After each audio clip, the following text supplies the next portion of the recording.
Hey guys, this is Gary Lamb signing on, and I just want to do a video about this P0456 code that I was getting for a few months, and I was able to find the problem and rectify it. All right, so don't mind that with the needle. Actually, this is because I think because this is a GDI system, my car needs to warm up because the valves are covered in gook, and I gotta go ahead and probably do a walnut blast to get that taken care of. So don't mind that kneeling. It will go away once this car hits operating temperatures. The only problem with this is that you're gonna have some misfires every now and again, which is a bad thing, but it's not it's not a daunting task, whatever.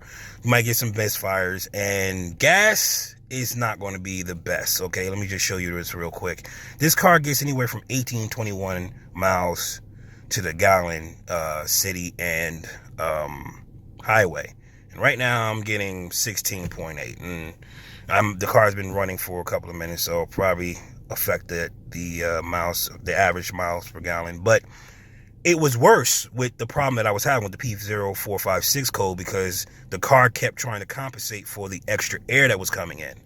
So I was actually getting like 13 or 14 miles to the gallon when I had the P0456 code. So this fix clearly fixed it. This was like several days ago that I had made this change, or this replacement.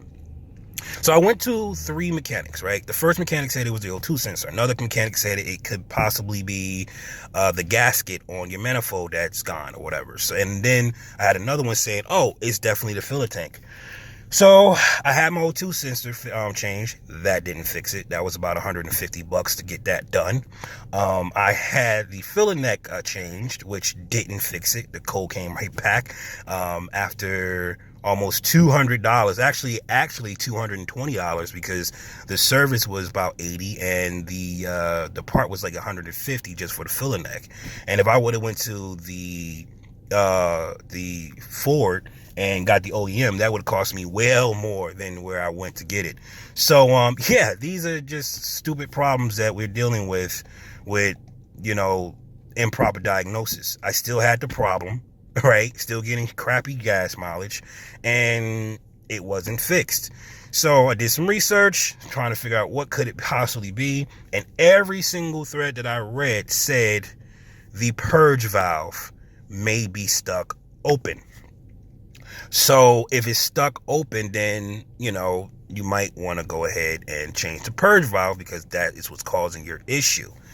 And then I got this twisted weird code which said that my O2 sensor is stuck rich or something like that. I'm gonna see if I can pull up the history. I can't remember the code, but I'm gonna see if I can pull up the history and put that in this video.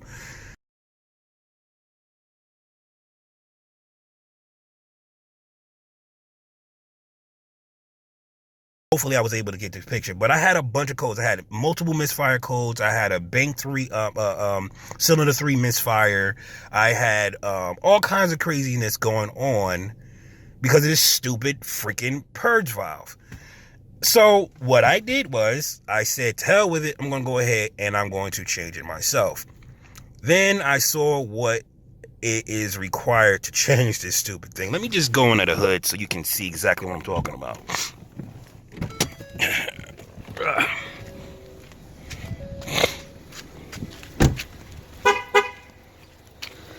Okay.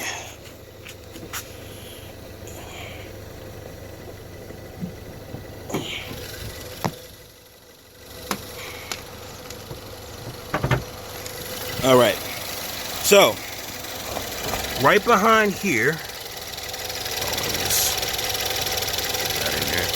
All right, right behind here, I don't know if I can get an angle so you can see it. There it is. Right here, that is the purge valve. This here is the purge valve, okay? You have a green clip back there, which actually broke because I did the repair myself. You have the sensor plug, or the connection here. It's better to take the green plug off first, then try to take that off, because the clip is hard to get to. And then you have this whole thing here that runs all the way down into there. Okay, so the first one is kind of simple to get to. You kind of can get to it, but the other one is just way down there. I'm trying to see if I can get a good angle so you can see it. You see it's running all the way down there. This hose right there is running all the way down there into the engine, into the manifold. So there was no way I was going to get to that. I just wasn't going to get to that. So I said to hell with it. I cut this, because see, when you buy this part, and I'm going to see about putting the part number in the description so for your convenience.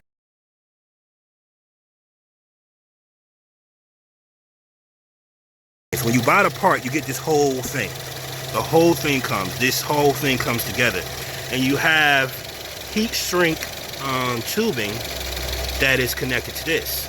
So what I did was I just cut off this heat shrink tubing here off of the old one, right? And I just took like a screwdriver, or you know, like a really thick Phillips head screwdriver while I was holding the heat gun.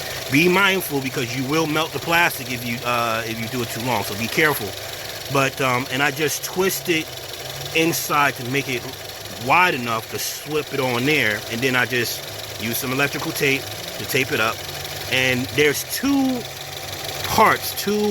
notches to try to slip over on this piece. I only was able to get over the first one, but the tape was able to take care of the rest. And then I just held it with my hand as tight as I can, so it can when it cooled off, it will be shaped to that, similar to where it is to like there.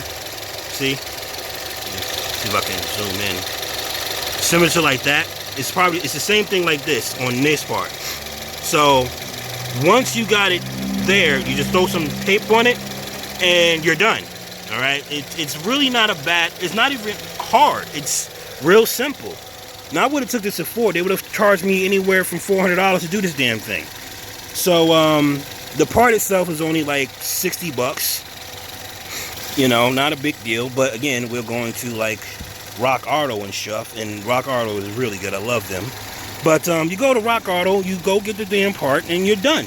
And you do what I did, and the piece will go away. Now that's not going to fix your valve issue. You'll still have valve issues, but you know, that's something different. You're going to have to take the whole freaking intake manifold off, and you know, get some walnut blasters or well, sand blaster that can do walnuts and all that stuff to clear up your whatever. You can get a one of those tanks, those oil tank things.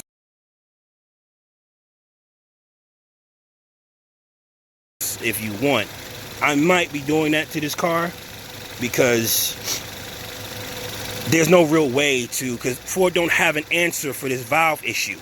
They just don't have an answer for it as of yet, a perfect way. Because the way you're supposed to clean the valves is to find a vacuum hose and spray throttle body cleaner into that hose, and it's supposed to break up all the gook on your valves. The issue with that is that gook is pretty hard, and if it goes through your turbo, it can actually harm the turbines in your turbo, and that's a problem. So you don't want that. You know, so according to what I've been reading, the best way to clean your valves is to just hold on, let me just remove this cover so you can see what I'm talking about. Oh, really? The other one goes on? Great. All right, so move this, which is your intake manifold, with the car off. All right, and you just spray the walnut shells into the intake. Well, not the intake, but the valves, and clean them that way. You make sure that the valves are closed. Okay.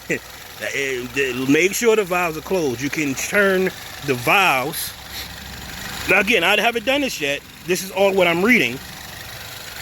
This pulley down here, the second one, the one on the bottom, that turns the valves.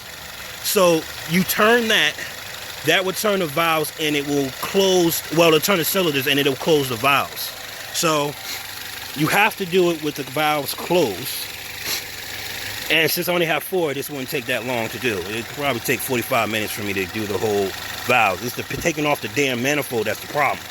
But, you know, there you go. Those are the things that I'm going to have to deal with. That's my next fix, sadly. Which puts me in a very bad bind because I think this is, no, hopefully it's not. But I think that tube is connected to something. Well, I know this one is connected to something. But hopefully the bottom one isn't. But there you go, P0456. If it's not your O2 sensor, if it's not your filler tank, it's definitely going to be this. It's going to be your purge valve.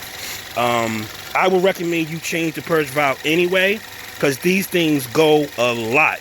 According to what I've been reading, this is a new design, and it's just a shitty design. So it goes a lot. After 50, 60,000 miles, people start having problems with this stupid thing. So yeah, just be mindful of your car, and hopefully this helps you. Again, I'm going to try to get that part number for you. And this is Gary Sound off. You guys have a good one.